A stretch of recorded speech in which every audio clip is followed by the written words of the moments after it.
Buenas tardes y bienvenidos a Entrevistas Apócrifa. En esta ocasión tenemos el gusto y el placer de hacerle una tercera entrevista a una persona muy conocida ya por todos los lectores de Editan, escritora, periodista y crítica de arte de la Asociación Internacional de Críticos de Arte, que también hablaremos de ese tema a lo largo de la entrevista. Es Julia Sáez Angulo, habitual colaboradora de Editan desde su primera edición, y que actualmente el motivo de esta entrevista es para hablar de sus muchas actividades, tanto literarias como artísticas, porque acaba de presentar su último poemario, el tercero de ellos, Al paso de los días, que ha editado a través de la colección Mirador de las ediciones de la Asociación de Artistas y Escritores Españoles. Tenemos el gusto por ello de hablar sobre este poemario, pero también se va a hablar de nuestros muchos temas, porque Julia Sáez Angulo es una especialista polifacética, tanto en arte como en literatura, como temas todos, entre ellos el periodismo, que lo ha dominado siempre. Buenas tardes, Julia, y muchas gracias de nuevo por permitirme hacerte esta entrevista, que además de ser la tercera, es una entrevista que tiene como fondo, y especialmente como protagonista, este libro, Al paso de los días, el tu último poemario. Dime qué significa esta obra en tu obra literaria, en este caso en la obra poética, si es una ruptura con lo anterior o significa la continuidad del estilo y de tu poética, es decir, tu obra poética. Yo no lo consideraría una ruptura porque no hay un quiebro fuerte como para ello, pero sí es verdad que en todo libro nuevo o en la escritura, a medida que avanza, se va como mejorando. Yo a veces me parece feo decirlo, pero pienso que escribo mejor que antes, ¿no? Que la escritura es oficio y como buen oficio uno mejora, o por lo menos cree que mejora, si no sería el asunto muy grave, ¿no? Pero en este caso son poemas que, como yo he dicho en alguna ocasión, no escribo poemarios del mismo tema, poemarios temáticos, sino más bien poemas que van surgiendo al paso de los días, de ahí el título, ¿no? Puede surgir de una mirada, de un paseo, de una reflexión, de una lectura. Entonces son, en principio, poemas aparentemente dispersos. Para darle un poco de estructura al libro, yo los he recopilado o los he apartado en 5 grupos, que les he puesto denominaciones diferentes, como son naturaleza, universo, personajes, etc. Este libro, en toda tu poética en general, ¿podrías encuadrarla dentro de algún movimiento poético actual? No, soy bastante independiente como para creerme en algún movimiento, ¿no?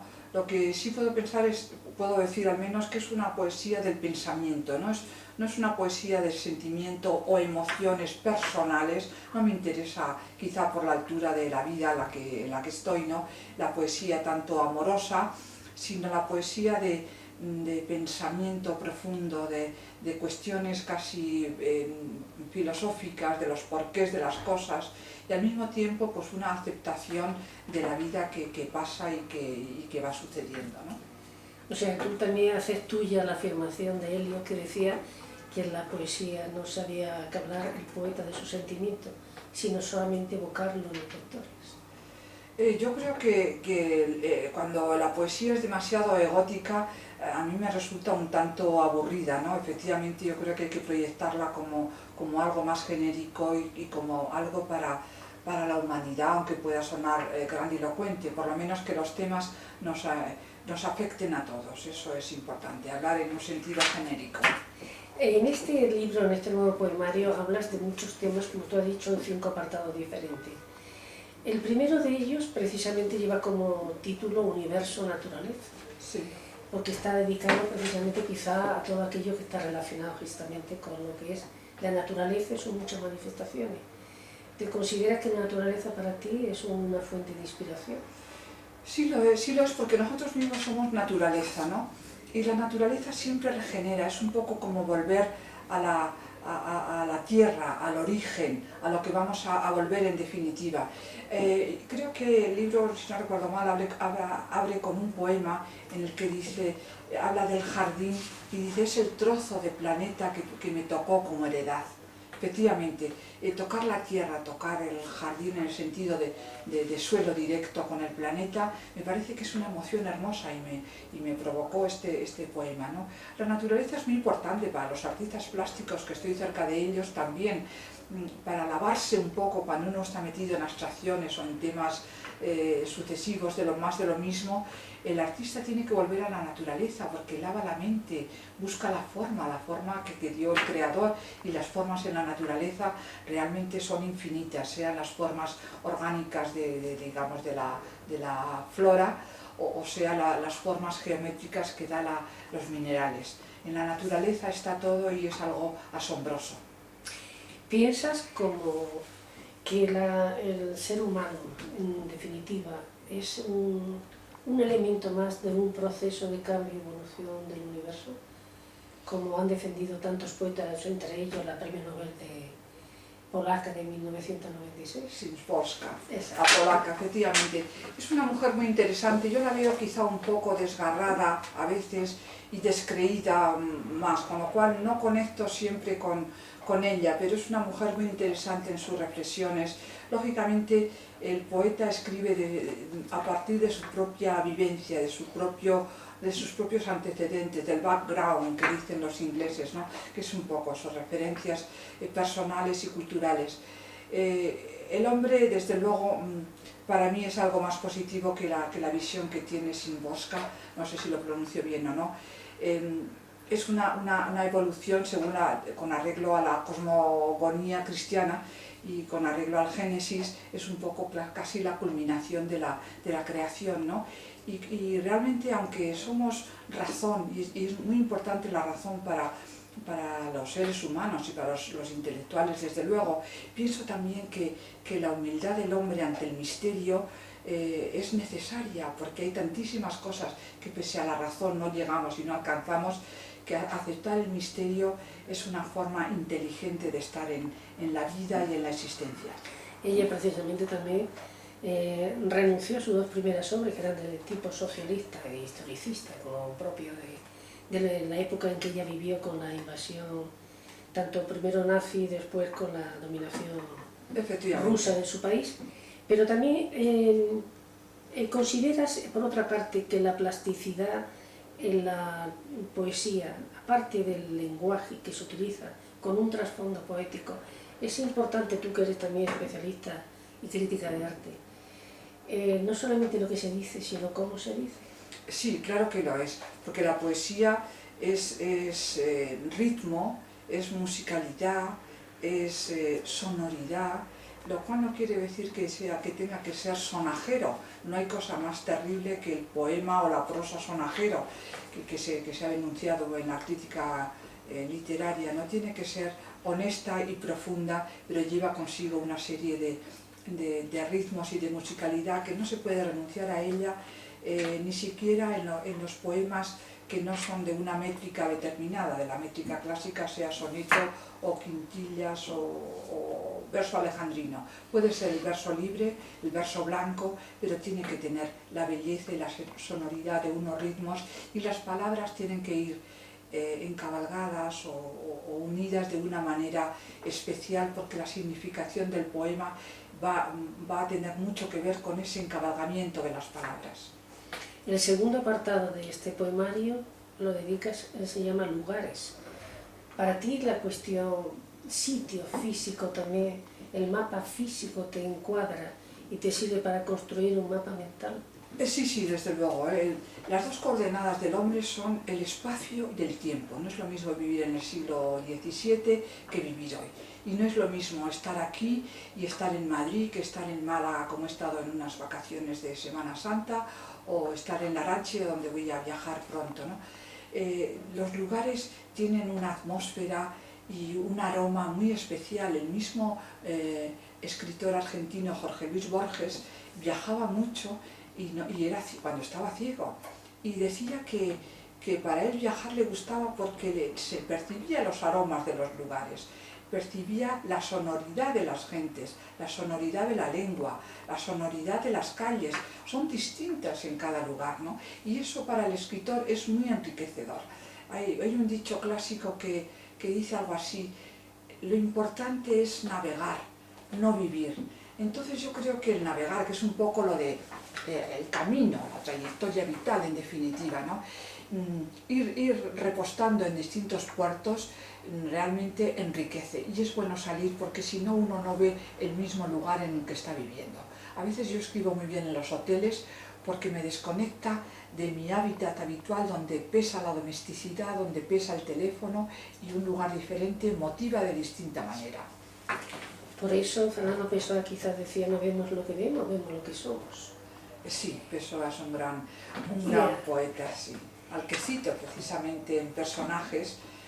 Yo creo que recordaba, viniendo hacia aquí, uno de sus versos, ¿no?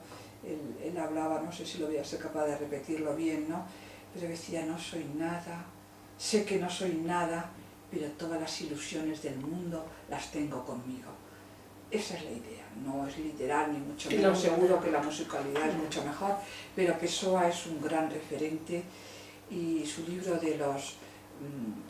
su libro del desasosiego, yo creo que es un libro de cabecera total, permanente, fascinante. Y además su pasión por los heterónimos, exactamente. Con lo cual, esa dislocación de autores que estaban en uno mismo le hace un hombre muy interesante, aparentemente anodino, casi de oficinista como Kafka, ¿no? La Biblioteca Nacional tuvo hace escasamente un año una exposición de Pessoa y España, con una relación contradictoria respecto a este país, por un lado positiva y por otro crítica también, ¿no? Pessoa es un gran escritor de nuestro país vecino. Eso que ha hecho, esa reflexión que has hecho de Pessoa en cuanto a su labor de traductor en una oficina comercial, pone en evidencia, como por ejemplo Einstein, que era un registrador de la propiedad. Los grandes hombres siempre han ocupado en su profesión, que le ayudaba a vivir, que le daba el sustento, siempre en lugares no destacados, porque de esa forma es la única que podía después tener tiempo para Einstein, para hacer sus fórmulas matemáticas y sobre la física cuántica y demás, y Pessoa, entre otros muchos, como también Kafka, que era un oficinista. Son todos grandes hombres que tienen trabajos pequeños en relación con su enorme talento. Sí, a mí a veces me hace reflexionar el gran respeto que debemos de tener ante un hombre anónimo y un hombre aparentemente fracasado, como puede ser el caso de Van Gogh, porque detrás de ese hombre fracasado, o incluso de un mendigo, hay por ahí un mendigo famoso que le llaman el gringo, porque debe ser americano. Hay personajes muy interesantes, pero ya no solo personajes en el sentido vital o en el sentido literario, sino que esconden a veces una creatividad muy singular, ¿no? Como incluso son pequeños héroes porque se sujetan a la monotonía de un trabajo también monótono y rutinario, efectivamente, o por no depender de nadie, o por sacar a su familia adelante, y eso es fantástico. Hay otros que han tenido la suerte, como Hermann Hesse, de tener unos mecenas que les han dejado casa y lugar, como se ve en Suiza. Estuve hace un par de años viendo ese museo de Hermann Hesse que hay en unas montañas de Suiza, porque una persona le dejó ese lugar para vivir, tuvo suerte para poder hacerlo, ¿no? El autor del Lobo Estepario. Exactamente, un premio Nobel muy interesante, muy egoísta como persona, pero bueno, esto se da a veces en los grandes hombres. De Picasso también se dice que tiene sus buenas dosis de egolatría, egoísmo y incluso de misoginia. Pero bueno, los hombres todos tenemos nuestros defectos, y de los hombres públicos se hacen más notorios que de los que no lo son. Pero en esto, haciendo alusión a lo que estabas hablando de Picasso, por ejemplo, sin embargo su mujer, su viuda, se suicidó después porque no podía vivir sin él. Depende también la gran personalidad de alguien encontrar al complemento perfecto. Él decía, se hubiera casado 1000 veces con esa mujer. Sí, bueno, él tuvo varias mujeres, aunque solo se casara con 2, ¿no? Con Olga no se casó con otras porque entonces no estaba permitido el divorcio en Francia, y realmente pues lo que hizo fue vivir con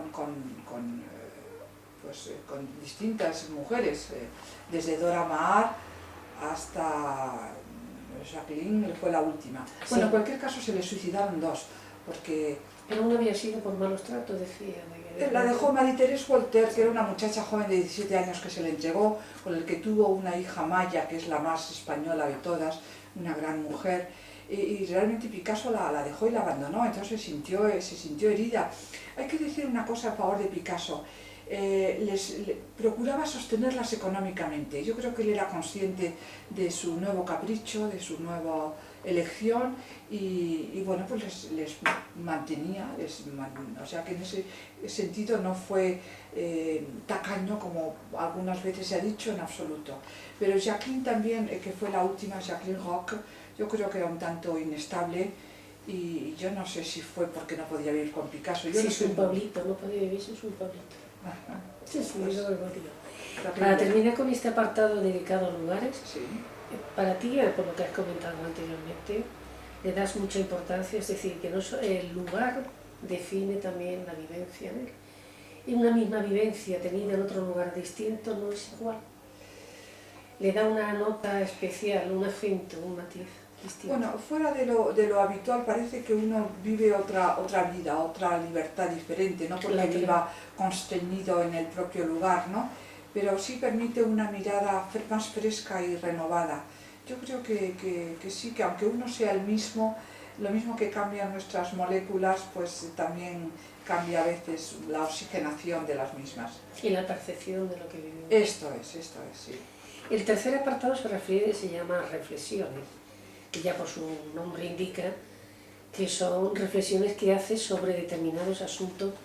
Dice, por ejemplo, empieza con Cadena. Perdón. En el poema que se llama Cadena, de la mirada nacen palabras. Sí. Del pensamiento surgen palabras. Sí. O sea, lo que decía un amigo. Sí. Que el pensamiento, el lenguaje, perdón, no es, las palabras nacen del pensamiento porque el vehículo de expresión del pensamiento es el propio lenguaje. Exactamente, el pensamiento no avanza si no hay un buen lenguaje. Y cuanto mejor es el lenguaje, que lleva léxico y lleva cadencia y lleva ritmo también, pues mejora el pensamiento y la evolución del mismo, ¿no? Es importante. Ese apartado quizás sea el más abstracto en cuanto a observaciones, y más que sentimientos, reflexiones, como así mismo se llama, ¿no? Yo creo que pensar filosóficamente es bueno, plantearse grandes cuestiones profundas, es importante, porque si no se hace, uno es banal y superficial, y yo creo que eso no es bueno para el hombre, es mucho más trascendente. Y sigue diciendo, de los hechos brotan palabras, con las palabras se llega al infinito. O sea, al principio, el Génesis. El principio fue la palabra. Es hermoso, me parece a mí la continuación de todas esas casi afirmaciones y silogismos, ¿no? Para llegar al infinito. Realmente para los escritores la palabra es fundamental. Es la materia prima, como para el pigmento lo es para los pintores, que duda cabe que tenemos que tener. Le dedicas también poemas al amor. Al amor, pero de una manera exactamente, un tanto, no voy a decir desencantada, pero sí un poco juguetona de experiencia, ¿no? ¿Esta parte se podría decir que es la más personal? Pues quizás sí. Porque ahí van tus ideas. Ahí van mis ideas, exactamente, sí. La cuarta, también le dedicas en este libro, en este poemario, al mundo clásico. Sí. Que además siempre te apasiona, precisamente. Sí. Porque además de él han nacido todo lo demás, toda la cultura literaria, artística. Sin el clasicismo no hubiera hecho nada. Exactamente, somos hijos de los griegos. Uno de los últimos poemas que he escrito viene a decir un poco eso: todos somos griegos, pues dijo Zubiri, todos somos griegos, los griegos somos nosotros. Sus descendientes. Exactamente. Claro. Y ya Borges matizó, dice, todos somos griegos en el exilio, que a mí esa afirmación me parece melancólica, pero muy cierta. Con deseo de volver a Ítaca. Exactamente, con deseo de volver a Ítaca, y al fin y al cabo la cultura romana es hija de la griega, y fue mucho más filosófica y más de pensamiento la cultura griega que la cultura romana, que fue más bien en el sentido jurídica y fue más bien de camino, sobre todo. Sí. Los grandes constructores de ordenación del territorio, nadie como ellos lo han hecho porque efectivamente eran unos grandes militares y realmente ellos la idea del ejército y del soldado la tienen frente a la idea del guerrero que tenían otras culturas, entre ellas la íbera, ¿no? Ellos con ejércitos ordenados eran capaces de vencer al guerrero, aunque fuera mucho más bravo o más aguerrido, ¿no? Tienes también dedicado al dolor, sufrimiento, un poema, dolor, sufrimiento. Sí. Sí. El dolor humano es la vida bajo el silencio de Dios. Sí. ¿Estás de acuerdo en ello? Que muchas veces, por eso el poeta clama para encontrar respuestas.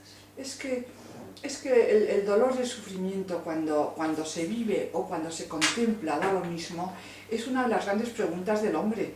Es terrible, es cuando llega la enfermedad o llega la pérdida del ser querido o llega la incomprensión más absoluta que desgarra el ánimo, ¿no? Entonces ante el dolor y el sufrimiento uno se pregunta y no es fácil, no es fácil. A veces, porque no tiene una respuesta, decir un poco la resignación y demás, no suele servir. Es más importante el silencio y estar ahí, al lado de quien sufre, de actuar, ¿no? Y ya para los que somos, digamos, creyentes, cuando uno ve que el mismo Dios asume en la figura de Cristo el dolor y el sufrimiento, ya es un ejemplo que dices, bueno, ahí está el misterio. Si el mismo Dios lo ha asumido es porque tiene valor redentor, efectivamente, y luego tiene valor, a veces, el dolor y el sufrimiento purificador. Cuando uno va por la vida con baraka, que dicen los árabes, ¿no? Que en mis últimas lecturas lo estoy asumiendo, ¿no?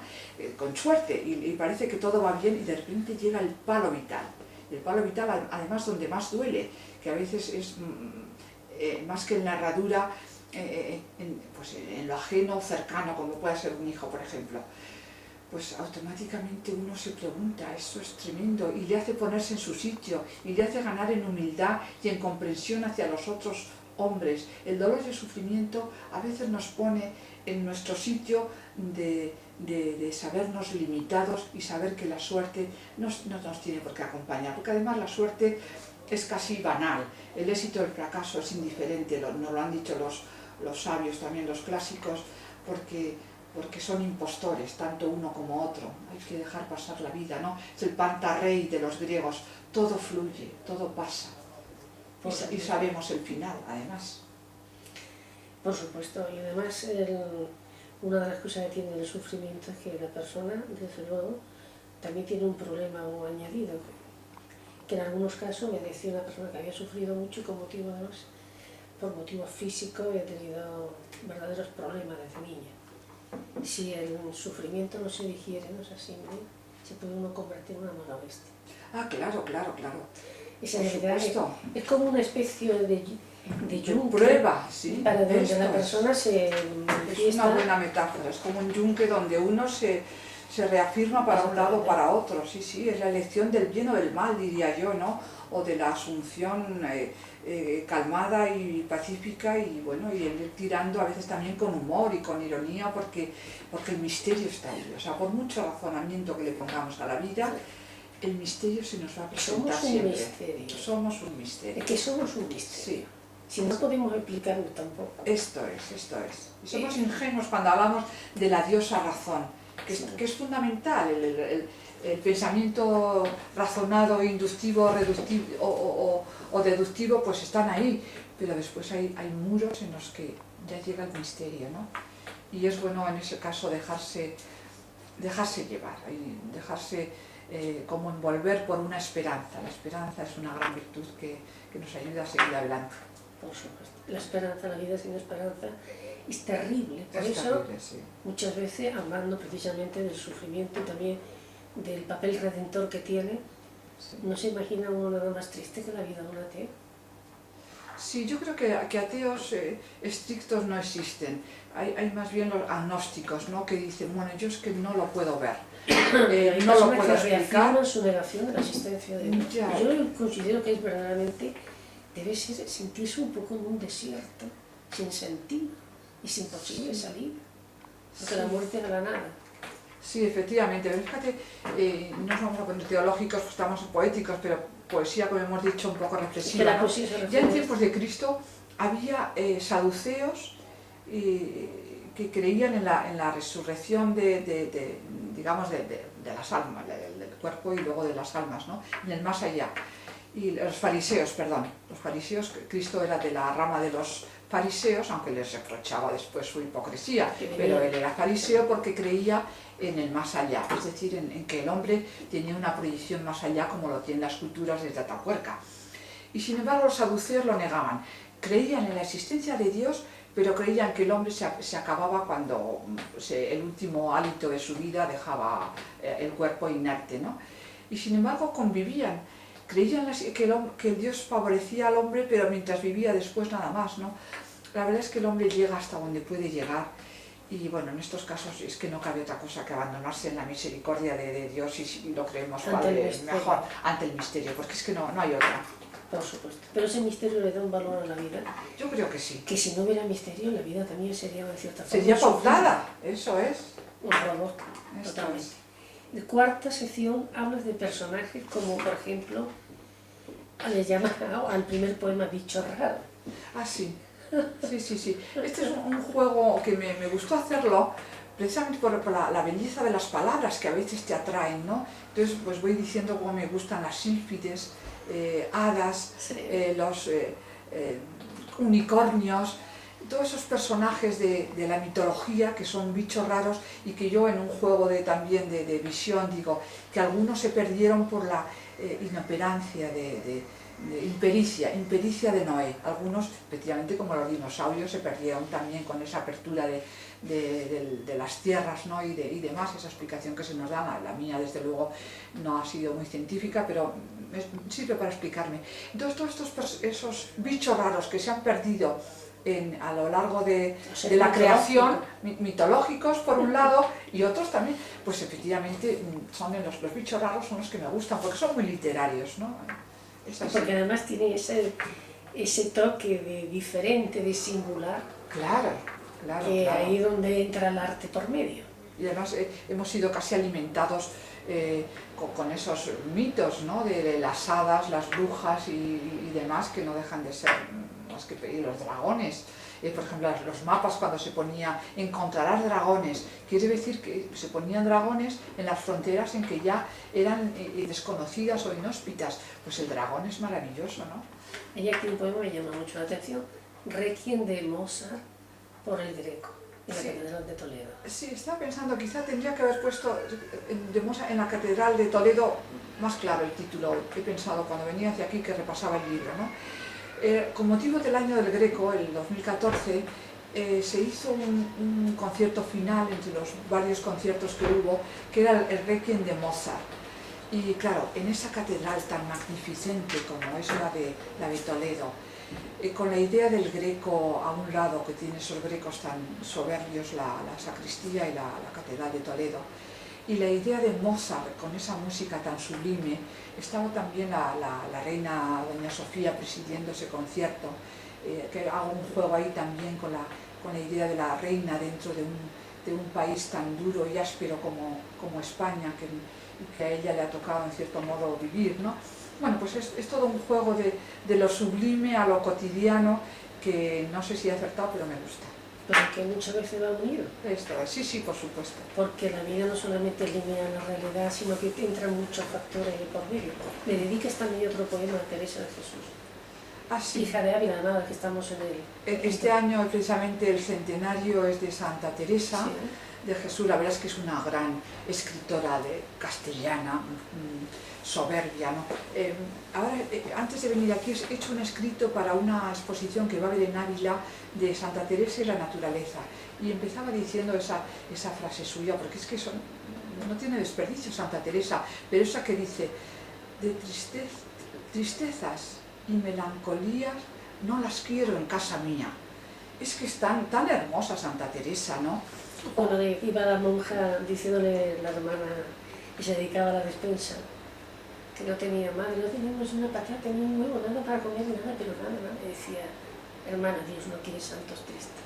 A los pocos minutos sonaba la campana del toro, ¿no? Sí. Y apareció un cesto y dejó una mano anónima. Es increíble. Santa Teresa en su escritura y en su vida es una gran mujer, una gran doctora de la Iglesia. La mujer fuerte de la Iglesia. Exactamente, exactamente. Y además, fíjate, con motivo de la Feria del Libro que se va a celebrar en breve, pues también ella decía, leed, porque sus monjas carmelitas reformadas son muy cultas, porque todos los días hacen lectura espiritual, o sea que no son monjas legas ni muchísimo menos, ¿no? Entonces ella decía que leer era una forma de dirigir, y sin embargo, si no se lee, se era dirigido. Una reflexión también muy interesante por parte de Santa Teresa, y cómo ella, por ejemplo, en la naturaleza, que es el tema de la exposición, pues ella quería que, a pesar de que son monjas de clausura, sus monjas reformadas, quería que todos sus conventos, todos sus palomares reformados, tuvieran una ermita y una huerta o jardín, para que las monjas pudieran ir a rezar al aire libre y contemplaran la naturaleza, o sea que no les metió en un convento cerrado de muros, no, les dijo, los conventos tienen que tener naturaleza porque las personas lo necesitan. Yo creo que eso fue muy bonito por parte de Santa Teresa, que crea una reforma rígida en algunos aspectos, sin perder de vista la naturaleza o el jardín. Ahora, justamente con Santa Teresa estoy siguiendo después el poema que le dedicas a Antígona. Parece que en el clasicismo las mujeres que son de creación son mucho más fuertes que los hombres. Este es un tema muy interesante, porque así como los grandes, es el tema de los arquetipos literarios, y así como los grandes arquetipos literarios son masculinos en la literatura de Occidente, pues nosotros tenemos dos buenísimos, que son Don Quijote y Don Juan, dos arquetipos soberbios. Después está Hamlet, está Fausto, que son soberbios, pero los cuatro son varones y son los más importantes. Pero nos vamos a la literatura griega y tenemos Antígona, Ismene, Electra, Medea, que es un personaje. Cuando uno va al Teatro de Mérida, precisamente este año que estuve en el programa, todos son personajes femeninos muy fuertes, o sea que los arquetipos, eso es, los arquetipos literarios de la literatura dramática griega, de Esquilo y Sófocles, pues son realmente femeninos y muy tremendos, ¿no? Y el de Medea es muy interesante, pero a veces me interesa más me conmueve más el de su hermana Ismene, ¿no? Porque Antígona es este personaje que dice: hay leyes escritas en el corazón que están por encima de las leyes del rey Creonte, en este caso, que prohíbe enterrar a su hermano rebelde, pero ella sale por la noche a echarle esos puñados de tierra para que, con arreglo a su cosmogonía, su alma no vague por el Hades, sino que automáticamente vaya a descansar al Hades, no vague por otros lugares, ¿no? Entonces, ella va por convencimiento, por un deber del corazón, esas leyes no escritas que están en el corazón, que es el derecho natural, ¿no? Las leyes que hacían los hombres. Respecto a las leyes que hacían el rey Creonte, que eran leyes duras, puesto que obligaban a las almas a vagar eternamente sin descanso. Pero Ismene, ¿qué hace? No cree tanto en eso, pero ella dice, mujer, trata de retenerla en el drama, dice, pero yo, a pesar de que no está convencida, acompaña a su hermana Antígona porque la ama, porque la quiere, porque no desea dejarla sola. Luego, efectivamente, las detienen los soldados en el campo después de haber echado los puñados de tierra ante su hermana, ¿no? Pero Ismene es el amor sin necesidad de la pulsión del corazón, de la obligatoriedad de la norma interior del derecho natural. Ella le acompaña por amor, por afecto a su hermana. Es un personaje, el de Ismene, muy interesante. Stern es un filósofo que ha hecho una comparación entre las dos hermanas que a mí me reveló. Sí, me recuerda en cierta forma a Marta y María, bueno, del Evangelio. Pues sí. La que atendía las cuestiones cotidianas, prácticas de la casa, y la que se quedaba a escuchar a María. Exactamente, una más filósofa como es, o sí, más purista, como pueda ser Antígona, y Ismene es corazón y amor. Sí, que es verdad, sí. Precisamente, además, Medea doliente también hablas aquí. Los personajes todos de la literatura clásica, efectivamente la mujer supera al hombre y representa ese tipo de mujeres, porque también hablas de Ceresade, la figura que también sale en la Biblia. Sí, porque esa es casi nuestra patrona literaria, ¿no? Ceresade, capaz de seducir a un visir y no morir gracias al don de la palabra y de la narrativa oral. Realmente los cuentos vienen de Oriente y Sherezade pues fue un pretexto muy bonito para codificar en las 1001 noches todos esos cuentos orientales que nos han llegado y que tendremos que contar a nuestros nietos, porque todo eso forma un acervo que lo necesitan para la vida. Después se va a citar a Caperucita o a Pulgarcito o a Hansel y Gretel y tienen que saber quiénes son. Si no se les ha contado en la infancia, no asimilan todo ese imaginario, que son metáforas que se nos van quedando en la mente y que son lenguaje en este caso, digamos, simbólico y muy fuerte además. Los cuentos de hadas son muy importantes para conocerlos y para hacerlos derivar, ¿no? Hay un personaje muy concreto, también muy interesante, de la actualidad, vamos, de la actualidad más o menos, del siglo XX. Edith Stein. Ah, sí. Sí, Violeta Parra, famosa sí, cantante, que también te atraen, porque además todas estas son artistas. Sí. Son mujeres que son creadoras. Exactamente, que han dejado algo para la humanidad, que han dejado algo para la ciudadanía, que han dejado un testimonio muy poderoso, y todos los testimonios son importantes como ejemplos de la vida. Nos movemos por modelos, aunque nos parezca lo contrario. Le Corbusier también. Sí, un gran arquitecto. Y Fernando Pessoa, como narrante, dijiste antes. Que ya he dicho antes que efectivamente me dediqué a él. Es un escritor que emociona leerlo. No te cansas nunca, el libro de Desasosiego. Es que es muy rico, es todo un mundo, Es increíble, y que en su vida tampoco fue un gran triunfador, y sin embargo nos ha dejado una obra que es lo importante, escribir y que luego salga, ¿no? Y este personaje lo nombra muchas veces, Armando Buscarini, sí. el poeta maldito. Sí, un pobre hombre, era de mi tierra, riojano, de Escaray, ¿no? Y este hombre soñaba con la gloria, soñaba con la fama, pero para mí, lejos de ser patético, yo creo que era un hombre que vivía la poesía, y es una poesía muy noble, muy notable, diría yo, ¿no? Vendía poemas por la calle, estaba dispuesto a recitar siempre. Yo creo que estaba abducido por la poesía, ¿no? Y tiene cosas como muy ingenuas en su vida, pero eran esos momentos de la hambruna, no nos olvidemos de los años 30, 40, de verdadera hambruna, donde la gente necesitaba, sobre todo los intelectuales, esa bohemia, que era bohemia de verdad, bohemia del hambre, y él era uno de ellos. Tristemente acabó en un manicomio, que es una forma muy triste de acabar la vida, pero en fin, yo creo que fue bien atendido. Y sobre todo que dejó una obra detrás. Dejó una obra detrás, sí, muy noble. Y ya han venido el revival, el reconocimiento posterior. Es bueno y es de justicia cuando alguien lo observa y sacar a flote algo que alguien hizo, aunque no lo pueda ver, pero desde más arriba lo podrá ver seguramente. Eso de pasar a la inmortalidad o a la posteridad. Esto es. Y que su memoria no se olvide. Esto es. Me gusta este poema que le dedica a Mujeres Visibles, que es a Linda de Sousa, nuestra amiga. Sí. Sí, bueno, este ya está movido por el aspecto. Es el que ha hecho... El que ha ilustrado, es un ilustrador soberbio, sí, bueno. Porque diseña simplemente, dibuja con una línea, sugiere más que dice, y bueno, pues es una ilustración muy moderna frente a esa ilustración muy dibujadita de los años 50. Yo recuerdo los cuentos de hadas que yo leía de niña, pues las ilustraciones eran completamente hechitas y dibujadas, ¿no? Ahora se hace de otra manera y bueno, la estética va cambiando también con cada generación, y eso es bueno.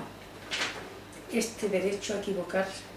Sí. ¿Has hecho un poema al derecho a equivocarse? Sí. Había un escritor español, Juan Benet, que decía que el primer artículo de la Constitución española tendría que ser: el español tiene derecho a equivocarse. Y a mí me pareció muy gracioso, y ese derecho a equivocarse yo creo que es bueno de cara a la comprensión y a la convivencia con el prójimo, que no es fácil, la convivencia. Qué gran escritor era. Sí, lo era. Y siendo ingeniero al mismo tiempo. Efectivamente, sí. Una formación técnica y al mismo tiempo literaria impresionante. Sí. Ha sido referente para muchos escritores. Ya lo creo, sí, muy amigo de Javier Marías, por ejemplo, y tenían sus tertulias, que las tertulias en ese sentido son estimulantes, ¿no? Tú harías tuya esa frase que dijo Juan Ramón Jiménez cuando le preguntaron qué cree qué consideraba que era la poesía. Y dijo, pues mira, la poesía no sé para qué sirve, pero no se puede vivir sin ella. Pues desde luego, sí, la idea me parece muy hermosa. Si no se escribe, por lo menos leerla. Exactamente. Y bueno, la poesía es algo, es un don. Yo quizá, no sé si pecamos de pretenciosos también los poetas para creer que la poesía es sagrada, pero un poema es algo que te viene dado, que el rapto de inspiración te lo dice, y tú escribes un poema cuando ese rapto de inspiración, que hablaban también los clásicos, que otros le llaman las musas, da lo mismo, y las musas llegan cuando uno está esforzándose, pero en el caso del poema... Que te coja trabajando. Que te coja trabajando, exacto. Pero a veces el caso del poema es una mirada, un comentario, una palabra que se te desliza y alumbra el poema, ¿no? Entonces hablaba ayer con un poeta chileno que está aquí, se llama Teodoro Enseca, de ancestros árabes o libaneses, creo. Bueno, la cuestión es que decía que no se vende, que estaba poco menos que preocupado porque su libro se vendía, pero no tanto como él esperaba, ¿no? Y digo, pues es que la poesía no se vende. Se venden los libros para dar aliento a los poetas, pero la poesía hay que darla, hay que regalarla. Lástima que el poeta necesita aliento y por tanto necesita vender libros, esa es la realidad. Y necesita lectores. Ah, sí, sí, por supuesto. Porque muchas veces, aunque no te intercambio, compren el libro, que te lean. Sí, por supuesto. Porque sí. Alguna obra escrita que no tiene lectores, desgraciadamente, es como una estatua fija, que aún siendo una obra de arte, pero que está metida en un rincón oscuro de un museo, ¿no la ve? No, por supuesto. Y la conexión con un lector, aunque solo sea uno o dos que te lleva la vuelta de la lectura, el pálpito de que le gusta. Exactamente, porque lo mismo que se dice que las cartas del lector representan a un 50% de los que no escriben pero lo harían, pues yo creo que los que te contestan también y que te han leído y que les ha gustado y te citan un poema y tal, pues también son referentes de otros muchos que no te escriben o que no están contigo, pero que ahí están, ¿no? Pero yo pienso que un libro y un poema siempre acaba encontrando su propio lector. Por supuesto. Te invito para que leas los poemas que consideres de tu interés, para que los espectadores y lectores de Internet puedan escucharlo de viva voz de su propia autora. Pues vamos a leer, si me parece. Perdón, pues estoy un poco afónica. Se nos oye, supongo. El de bichos raros que hemos hablado, ¿no? Y dice así: solo interesan los animales y bichos raros, arpías, sirenas, esfinges, dragones, hidras, lamias, silfos, centauros y unicornios, aquellos que arrolló el diluvio por la premura e impericia de Noé y retornan a la bruma. Las arpías se vengan de los hombres, las sirenas adormecen marineros, las esfinges confunden caminantes, los dragones traspasan las fronteras, los centauros enseñan los misterios, y el unicornio defiende el silencio de mi aposento. Solo me interesan los animales y bichos raros, más allá de la contundencia de los días, porque se esconden en la escritura de los poetas y en los territorios de la fantasía. ¿Algún otro? Sí, lo que tú quieras. Hay uno del que no hemos hablado, que se titula El Honorable, no sé si lo... Sí. Si te parece adecuado. Sí. A ver si lo encuentro. Y el de derecho a equivocarse, si no te importa. El derecho a equivocarse, lo que pasa es que habría que buscarlo. Vamos a ver. Igual tú que lo has Estaba en personaje, me parece. ¿Están en personajes? Sí. Personajes, bichos raros. Hombre, hay uno. Mi preferido es Ulises. ¿Me permites? Ya que hemos hablado de mi amor por el clasicismo, de que todos somos griegos en el exilio. Pues dice así: Ulises, tanto devaneo para volver a la patria. ¿Qué es la patria sino yo y mis hazañas? La tierra que dejé, que abandoné y que hice famosa en mi viaje por el mar y por las islas, en los ecos de cíclopes, ninfas, sibilas y hechiceras, en el cálamo ebrio de Homero.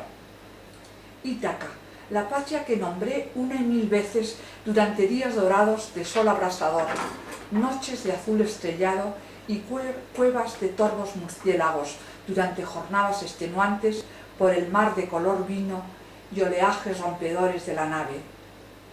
La patria es solo una quimera, un agarradero de los sueños, un tentempié para la vida. La patria es solo un lugar del pensamiento, nunca el arribo a un puerto. No vale la pena retornar a Ítaca, sino el continuo fulgor del oleaje. Ítaca es solo polvo reseco y silencio, un cementerio que sobrecoge. Penélope no cuenta, ha envejecido. A ver si encuentro el derecho a equivocarse para darte gusto. La verdad es que aquí está, el lenguaje sincopado de la poesía lo hace, a veces yo pienso, más sugerente que la prosa, lo cual no quita que una prosa muy bien hecha pueda ser superior a una poesía que no está bien hecha, evidentemente, estoy diciendo algo de perogrullo, pero creo que me entiende lo que quiero decir, que el lenguaje ceñido de la poesía es a veces mucho más sugerente que un tratado filosófico, porque ha sembrado de una manera muy luminosa algo que hace pensar. Bueno, derecho a equivocarse. Deja la vida que fluya y toma de ella sus ofrendas, entre barbecho y sequía. No trates de esculpirla a golpes de martirio, las esquirlas te abrirán heridas. Intenta moldearla con la suavidad del alfarero en el barro, con delicadeza y paciencia para gozar de sus formas. Saborea despacio sus hitos como un degustador su taza de café. La vida tiene aromas y sabores profundos, silenciosos. Camina atenta a los vaivenes. Mira, observa y toma una decisión, sin lamentar, si no es la más adecuada. El gran derecho del hombre es el de equivocarse. Así los días postreros serán serenos, días que se deslizarán con la suavidad del esquiador en la colina de nieve. ¿Qué quieres añadir alguno más? Uno más, pues, si quieres, cinco vocales se titula, es un poco lúdico. La última parte, no sé si hemos hablado de él, se llama Juegos, el quinto apartado, porque son poesías que a veces he querido jugar con las palabras más que lanzar ahí pensamientos o reflexiones profundas, ¿no? Y en este caso de cinco vocales he querido emular a Rimbaud, que hizo un poema precioso a las cinco vocales, y la misma Gloria Fuertes hizo otro también y con mucha gracia. Entonces yo he querido hacer mi propia versión, como los pintores pintan el retrato de su madre todos, ¿no? O los escultores esculpen la maternidad. Bueno, pues yo voy en la cadena de los que queremos hacer poemas sobre las cinco vocales y que no tienen nada que ver con Rimbaud, para poca suerte mía. Y bueno, aquí está. A de amor y de alabanza, de amapola y abedul, de albergue y acogida, del anahuac. De envidia y estrechez, de esquema y esqueleto, de expulsar y erradicar, del este extranjero. Y de idéntico y de igual, de impar y de importante, de idilio y elixir, del Mississippi. De oráculo y orquesta, de olivo y orquídea, de oro y oropel, del Orinoco. Ululante de suspense, del único universo, de Urbano y Ulises, del Gurugú. Cinco vocales en euforia irresoluta, en murciélago reumático, en Aurelio y Eulalio, ausencia encubridora. Muy bien. Muchas gracias. Muy bien. Estas últimas palabras son las que acogen las cinco vocales y por eso las he juntado de una manera arbitraria, digamos, ¿no? Tú vas a ir pronto al Monte Gurugú. Muy cerquita, muy eso cerquita. espero, sí. Hay otro Monte Gurugú en España, en la provincia de Madrid, concretamente cerca del límite de Guadalajara. Hay un Monte Gurugú, sí, cerca de un pueblo, bueno, el último pueblo de que hay por esa zona, con Guadalajara, pues ahí hay que pasar con el coche, vivo con el coche, un poquito elevadito, pero en fin, razonable, Que ¿no? el Monte Gurugú de Marruecos ha hecho famoso tristemente. Claro, exacto, pero yo Por lo que está sucediendo me con los pregunté, inmigrantes. a ver si me entero, si el Monte Gurugú se lo pusieron por este Gurugú de España No, está siempre o viceversa. No, bueno, se copian las de un país a otro, pero exacto, pudiera ser que a lo mejor ese nombre lo llevará. y tiene gracia Gurugú, ¿verdad? Me suena más a beber que otra cosa. Y hablando anteriormente, habíamos estado en la presentación de que tú, además de escritora, eres periodista y también crítica de arte. Sí. Eres secretaria general de la Asociación Madrileña de Críticos de Arte y No, vicepresidenta de la Asociación Madrileña de Críticos de Arte, vocal de la Española y miembro de la Internacional. y miembro de Internacional. ¿Sigues todavía haciendo críticas Sí. de forma continuada? Sí, sí, sí. Aparte de escribir poesía, novelas, Sí. relatos y demás. Sí, ¿Piensas sí. escribir de nuevo prosa o te vas a decantar por la poesía? Bueno, de hecho, es mi próximo libro, que a mí los libros se me interfieren. Soy una escribidora compulsiva.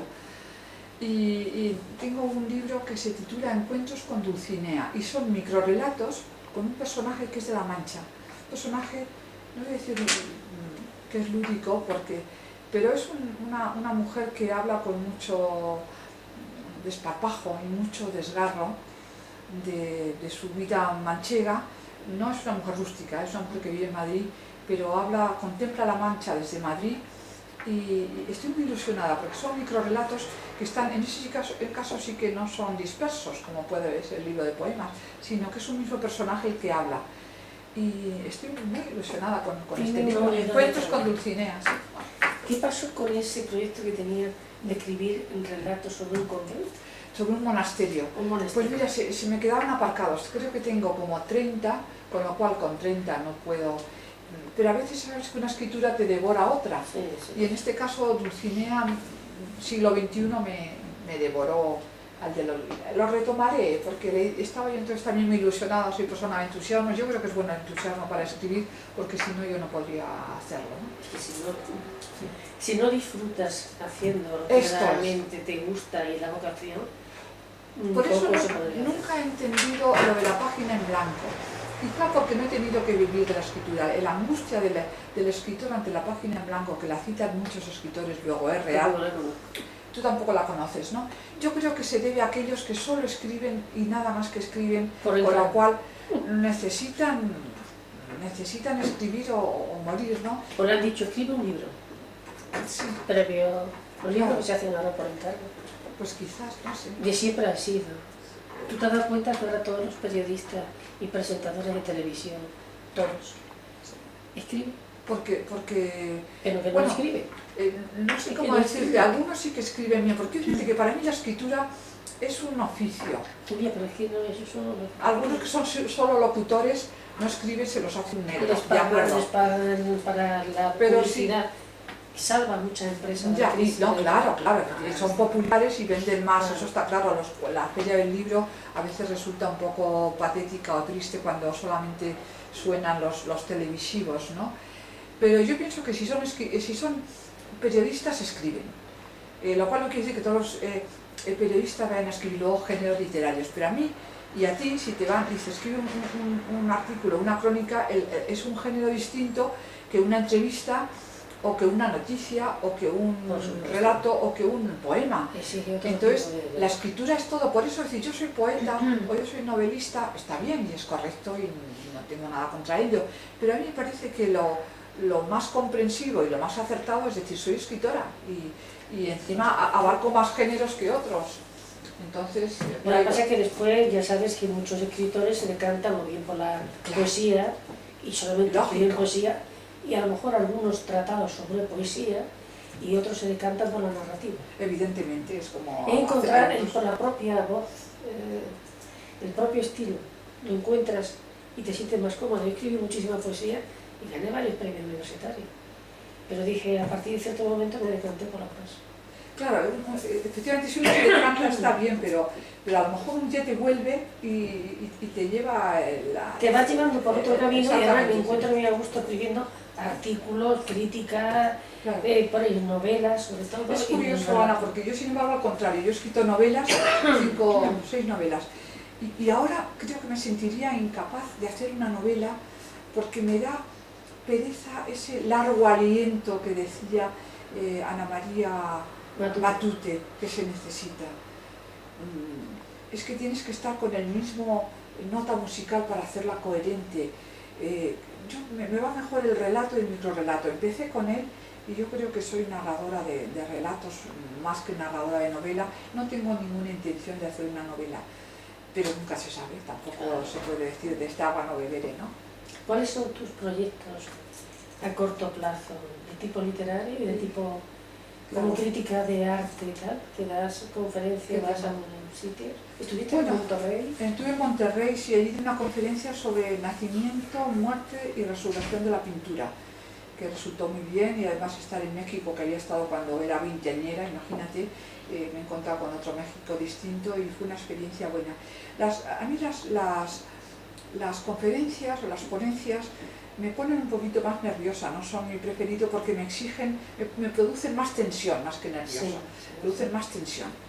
Entonces me exige como leer muchísimo y meterme en un clima porque me parece que todo se va a quedar corto, pobre, me entra ansiedad, cosa que la escritura es más tranquila y es un trabajo solitario. Eso también se escribe, pero me explico, ¿no?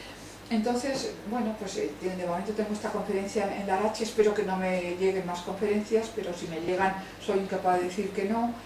Quiero publicar este libro, que me ha salido una oferta de un editor en Cataluña, pero tú sabes que de lo que se habla en principio hasta que se cierra me parece increíble. Se me ha ofrecido para hacérmela de una manera liberal y estoy encantada, a ver si cuaja. Y luego, relatos, yo tengo un cerro, pero un auténtico cerro. Digamos que el ordenador lo tengo, los archivos del ordenador atascados, porque tendré, sin exagerarte nada, igual 500 relatos sin publicar, que tendría que corregir a la hora de publicar, pero últimamente me decanto por la brevedad, no voy a decir que todo es microrelato, y bueno, pues eso yo tengo que darle salida, porque pienso que si no se van a quedar también vagando por la atmósfera sin ir al Hades y tienen que descansar. Por eso codificarlos en un libro es muy importante, porque no siempre se tienen buenos herederos para que se ocupen de ello, y no tienen por qué ocuparse porque es muy latoso y laborioso y no les compete, no es su función, y me daría mucha pena que estos relatos que tengo, el cerro de relatos que yo le llamo, se quedaran sin editar. Por eso, si sabes de un patrocinador, avísame. Hombre, encantada. Eso es lo difícil, encontrarlo. Exacto. Ya los mecenas pertenecen al pasado, ya no existen mecenas. Una pregunta para los que estén interesados en adquirir el libro. Sí. ¿Dónde se puede adquirir? Pues en la Asociación de Escritores y Artistas Españoles. ¿Y tú en tu página web no los...? La mirada actual.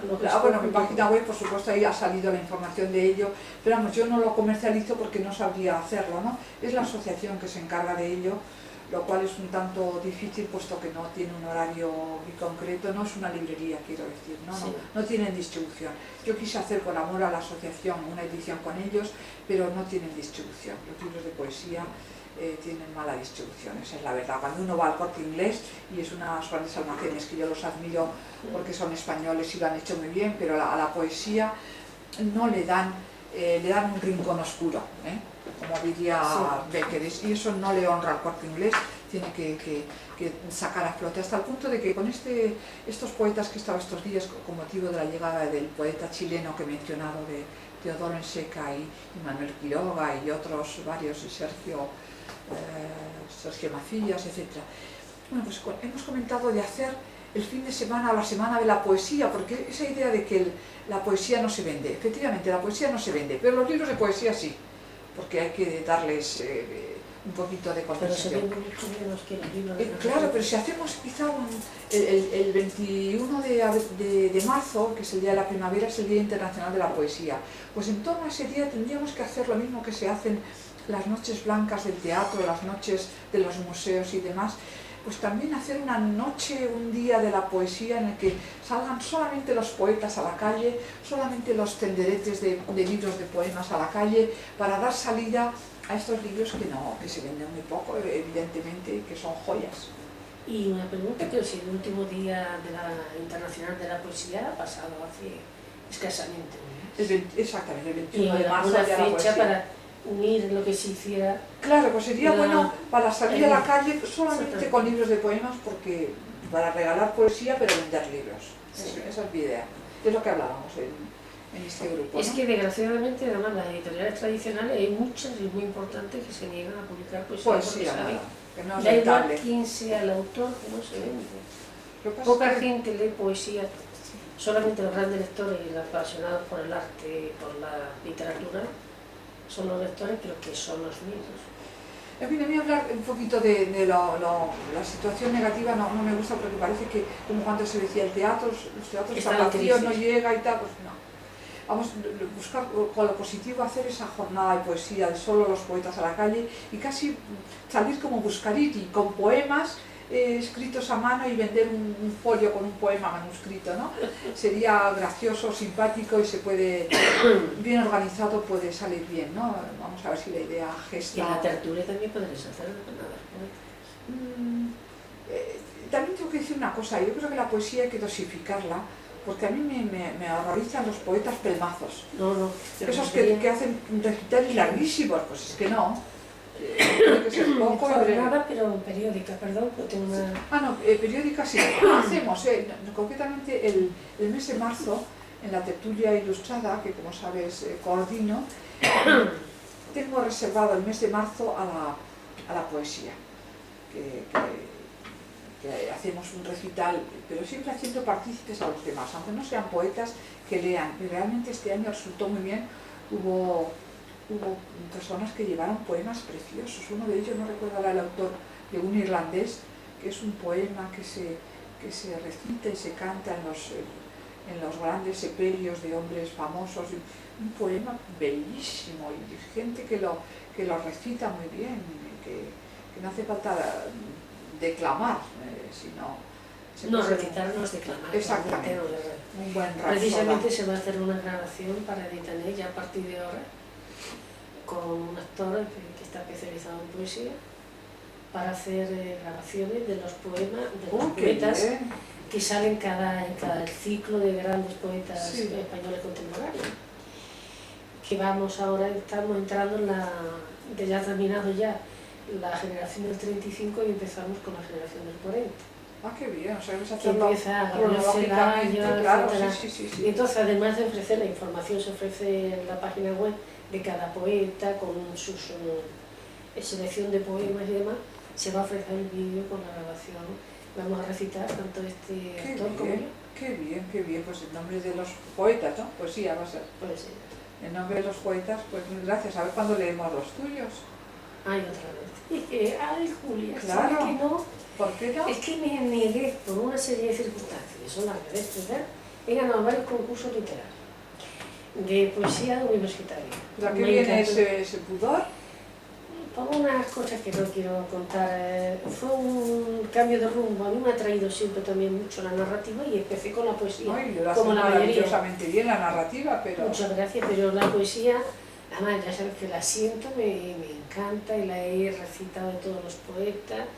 Y bueno, un libro con un poema me parece algo bellísimo. Pero las que tienes, por ejemplo, en un poemario pequeñito, a mí me gustan mucho los poemarios pequeñitos, no hace falta que sean lo que así. te he comentado, los tengo tan recogidos, ya sabes dónde, te he comentado muchas veces, que tendría que hacer una labor ahora para buscar todo los papeles. Todo, bueno.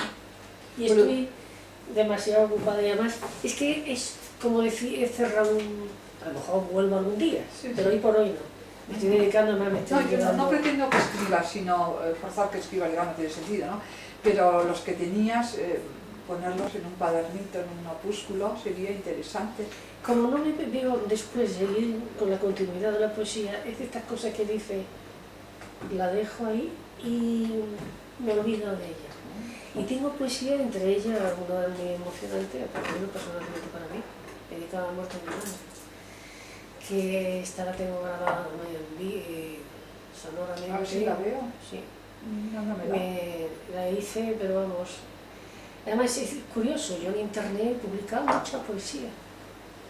Ah, sí, pues se puede rastrear Hace entonces. el año 94, 95, 96.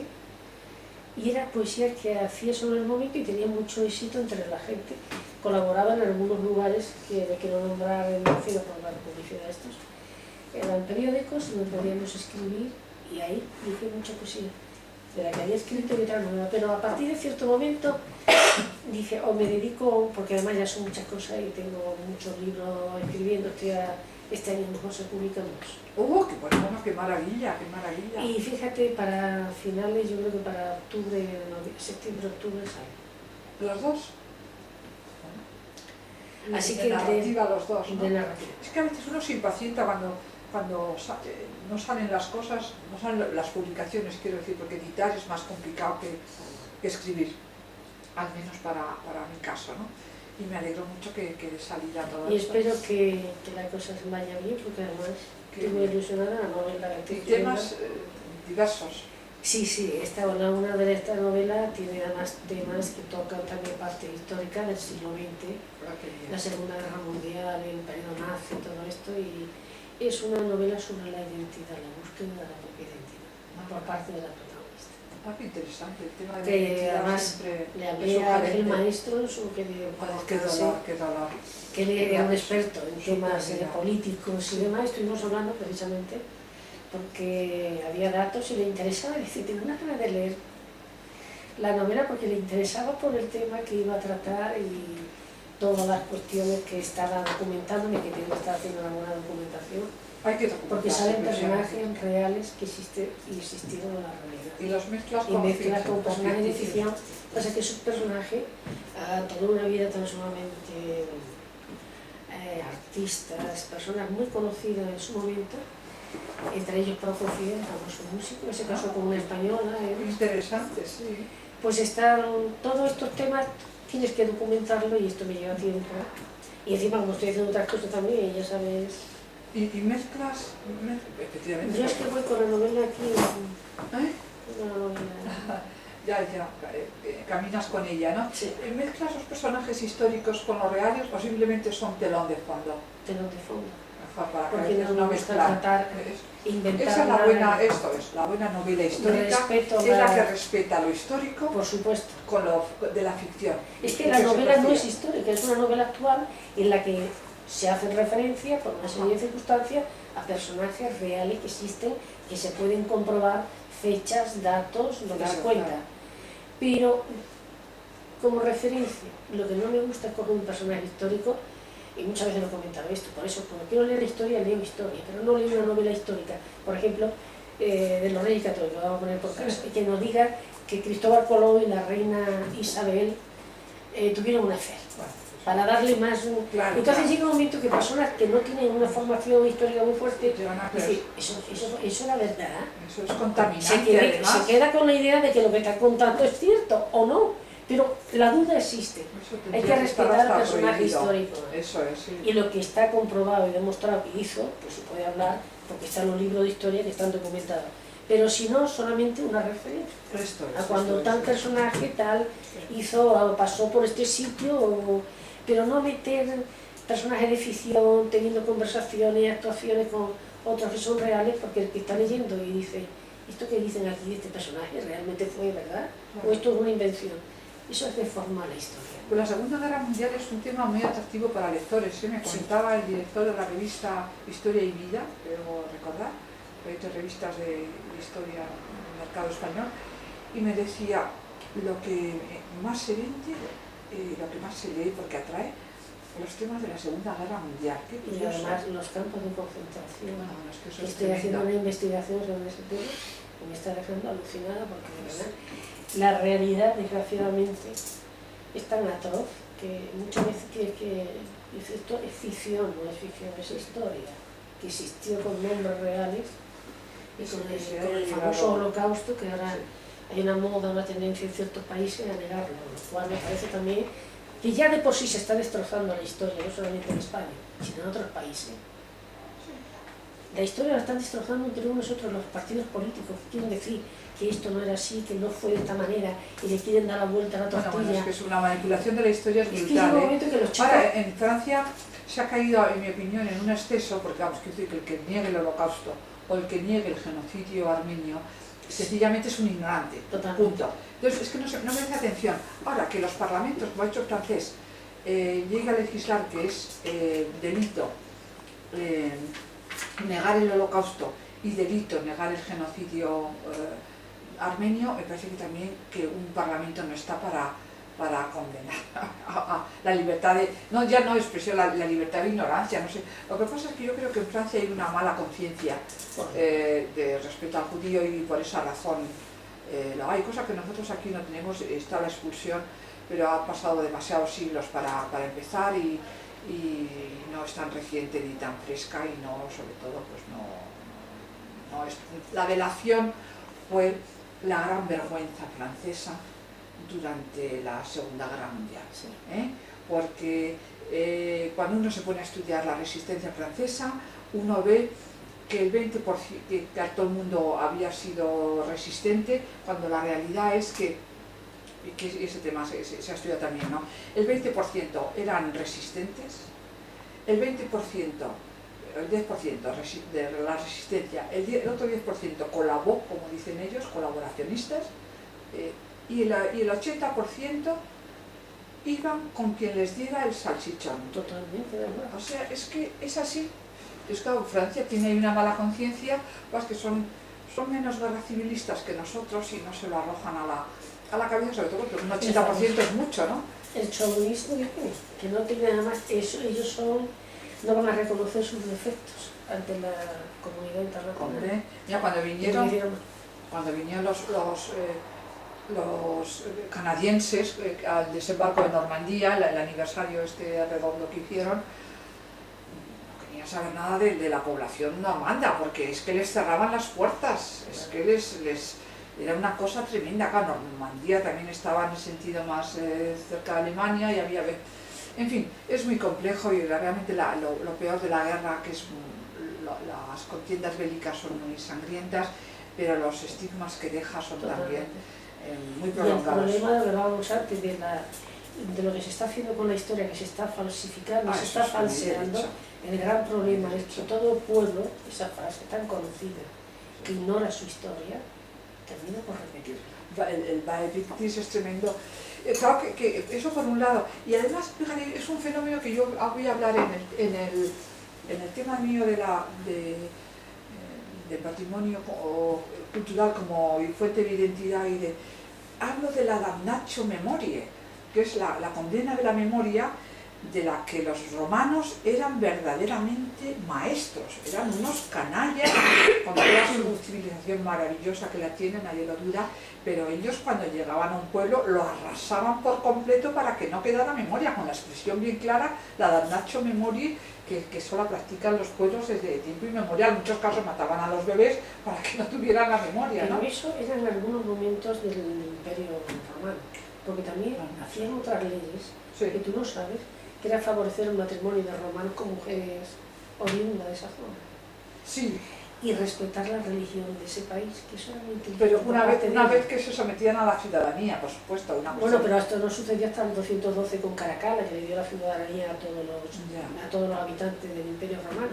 Pero los romanos también tenían una visión de que imperio, claro, por supuesto. Es que no se puede sacar pero, por ejemplo, todo un país de una época histórica. No, es que no se puede arrasar la concreta. historia, que eso es lo malo.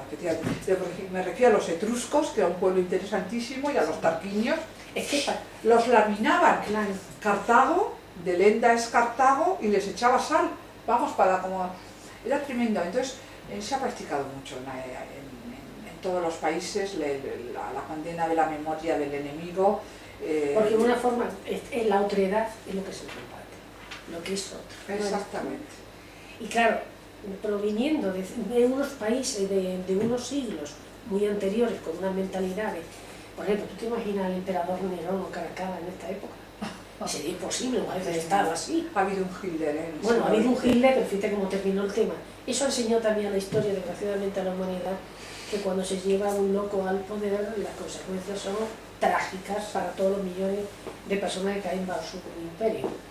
Pero hoy por hoy ya ese tipo de situaciones no se podría dar, como no sea en ciertos países tercermundistas, donde no hay control parlamentario, que están desasistidos de todo, que están como una especie de país que se autoabastece, no en el sentido material del tema, sino que no dan cuenta a nadie, no pertenece a las grandes organizaciones y demás. Pues sí, pero fíjate, El derecho internacional allí no les entra. Claro. Hay países con situaciones muy ambiguas también, como Venezuela o la misma Argentina, ¿no? Y fíjate, Yo creo que la corrupción de las democracias es una realidad también. Pero fíjate, en Venezuela, el comentario que has hecho, supuestamente es una democracia donde hay voto. Ya, pues por eso mismo estoy hablando de la corrupción de las democracias. Claro, exactamente. Esa Pero te imaginas, ahora mismo no podría llegar un señor y decir, aquí pongo, hoy por hoy. A lo mejor hace 40 años hubiera sido posible, pero no, hoy ya pero no se está tolerando también, la comunidad internacional está tolerando situaciones como la de Cuba, que siguen siendo autárquicas y encima nepotistas, porque ya el hijo del Castro siguiente está poco menos que preparándose. Con el caso de China igual, es un país comunista y autoritario. Pero sin embargo, que tiene, como decía el maestro, gran especialista en el tema, China, sí. que tiene un gobierno colegial y allí no puede haber ninguno que quiera imponer su criterio después del caso sobre la Mao, voluntad. ya, pero y está funcionando muy bien ese sistema sí, de... pero una nomenclatura es lo mismo que casi que una persona, si me apuras, ¿no? Pero al ser un órgano colegial, además ya tienen establecido el orden de sucesión y tal, de tal forma que ninguno pise al que tiene más méritos para llegar al poder, pero siempre admiraba mucho a tu maestro este sistema, a pesar de ser un régimen comunista. Yo en ese sentido, claro, lo que pasa es que no se pueden imponer los regímenes porque sí, porque miremos las primaveras árabes, que todo el mundo creía que iba a ser la democracia a los países árabes, y no saber verlo. Esto yo creo que Obama ha sido un pésimo futurólogo como político, porque no ha sabido intuir y ver lo que iba a suceder en el mundo árabe, y ese mundo es complejo y tremendo, ¿no? Tremendo, sobre todo cuando lo mira desde el punto de vista del caso de Boko Haram, que se lleva a unas niñas, pero si la comunidad internacional, ¿cómo no reacciona para defender a mujeres y no se han niñas? podido recuperar. Ahí están... Es que es inaudito, yo creo que es que me interesa. ¿A quién interesa salvar a estas pobres niñas? De luego, ni tú ni yo podemos hacerlo, no tenemos medios, pero los estados y la comunidad internacional sí los tiene. Yo a veces me desaliento un poco ante la situación de lo que hay, el mismo Putin, capaz de anexionarse un territorio. Yo estoy viendo unas guerras ahí larvadas. No soy optimista y me gusta hacerlo casi por principio en la situación política actual. Es compleja. La geopolítica internacional. Pero mira cómo estaba Europa en los años 20, a principios del siglo XX, a mediados, con la Segunda Guerra Mundial y después la Guerra Fría entre la URSS. Sí. Me da pena Europa, porque Europa es nuestro país, en definitiva, nuestro continente, y está perdiendo área de influencia, está perdiendo, quedándose puro parque temático, cultural y monumental, pero no tiene iniciativa. Yo creo que le falta arranque filosófico. Es que una de las cosas que ha revolucionado también todo ha sido los medios de comunicación, entre ellos Internet. Sí. Están trayendo ideas de un sitio a otro, pero al mismo tiempo también están impidiendo, por supuesto que se denuncian injusticias sobre la marcha, te enteras por internet antes que por un medio de comunicación, como un periódico. Sí, se intoxica, pero es verdad que ya es un poder, es un quinto eso, poder. Un quinto poder, como se descuida un poco, esto va a ser el primer poder. Tanto es así que los medios ahora mismo se le temen, los políticos le temen más a los comentarios que hacen los internautas en las redes sociales que en esa famosa encuesta de intención de voto, que después no sé si la gente dice lo que verdaderamente va a hacer, o contesta lo primero se lo ocurre. No, ahora se agarran los institutos demoscópicos a que hay mucho voto oculto que no se confiesa, y también ¿no? Indecisos que no saben a qué carta quedarse. Que más de un indeciso se queda en casa y dice, bueno, ya votaré otra vez cuando tenga claro. Efectivamente, sí. Pero vamos, de todas formas, la democracia es cosa de todo y entre todo hay que saber qué. No, Que esto vaya para adelante con sus problemas, que siempre los hay. La definición esa de que es el mejor de todo lo malo que hay, ¿no? Es el mejor régimen que podemos tener. Por lo menos a saber acatenarnos. Por supuesto. Ya decía anteriormente que con Julia hablamos de todo, no solamente de literatura, sino también de arte y, por supuesto, de su propio libro. ¿Tienes algo que añadir a lo que ya hemos dicho? No, darte las gracias y Las gracias a ti por haberme, perdona que tengo una ronquera hoy, la alergia nos está atacando bien. Pues esperamos que este libro tenga tanto éxito como los anteriores, que la persona y que los lectores de Editaneo quieran adquirirlo, ya saben que se pueden dirigir a la Asociación de Escritores y Artistas Españoles, que está aquí en Madrid, en la calle Leganitos, y para poder conseguirlo. Allí lo tienen directamente, físicamente, no hace falta solicitarlo, sino que tienen el stock para poder facilitárselo a quien esté interesado en ello. Y te deseamos con este libro, como con todo, mucho éxito en tu viaje también. muchas gracias. Que te vas a la zona preciosa de Marruecos. Sí, la es, realmente la es. Y también, por supuesto, te comunico, bueno, no sé si por motivo de programación esto me imagino saldrá para octubre. Ajá. Porque ya para esta edición está cerrada la programación, la de julio. Sí, para entonces tendrás ya nuevas cosas que decir, que espero muy pronto que tengas motivo de una nueva publicación A ver cómo. para hacerte una nueva entrevista y hablemos. Me encantará. Para los espectadores, además, que la conocen, los lectores y espectadores en este caso de Editaneo, porque escribe desde la primera edición sobre temas de arte y también anteriormente sobre temas literarios. Así es. Muchas gracias por tu amabilidad Gracias, Ana. y tu compañía y por las palabras que he dirigido, que me imagino que no se van a aburrir escuchando sobre la cantidad de temas que hemos estado hablando. Y a ustedes muchas gracias. Hasta la próxima.